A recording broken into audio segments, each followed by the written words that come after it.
High, আজকে আমি মেথি শাক বানাবো। দেখুন মেথি শাক নিয়ে নিয়েছি। মেথি শাকটা করার জন্য আমি দেখুন কড়াইশুঁটি নিয়ে নিয়েছি, শিম নিয়ে নিয়েছি, বেগুন নিয়ে নিয়েছি, একটা আলু নিয়ে নিয়েছি। সবজিগুলো আমি সব কেটে নিয়েছি, বেগুন আলু আর শিম কেটে নিয়েছি। কড়া বসিয়ে দিয়েছি, তেল দিয়ে দেবো। তেলটা আমার গরম হয়ে গেছে। দেখুন আমি পাঁচফোড়ন নিয়ে নিয়েছি, পাঁচফোড়নগুলো এর মধ্যে দিয়ে দেবো। শুকনো লঙ্কা নিয়েছি, শুকনো লঙ্কা ফোড়ন দিয়ে দেবো।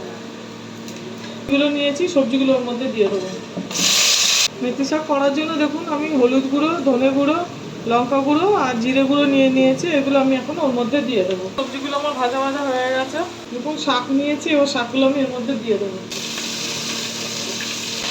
দেখুন এই মশলাগুলো নিয়েছিলাম, মশলাগুলো এর মধ্যে দিয়ে দেবো।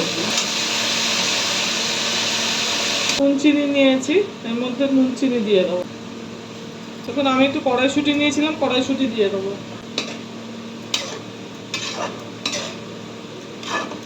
দেখুন মেথি শাকটা আমার বানানো হয়ে গেছে। এইভাবে বাড়িতে বানিয়ে করে খাবেন, ভালো লাগবে। আর আমার চ্যানেলটা লাইক, সাবস্ক্রাইব আর শেয়ার করে দেবেন।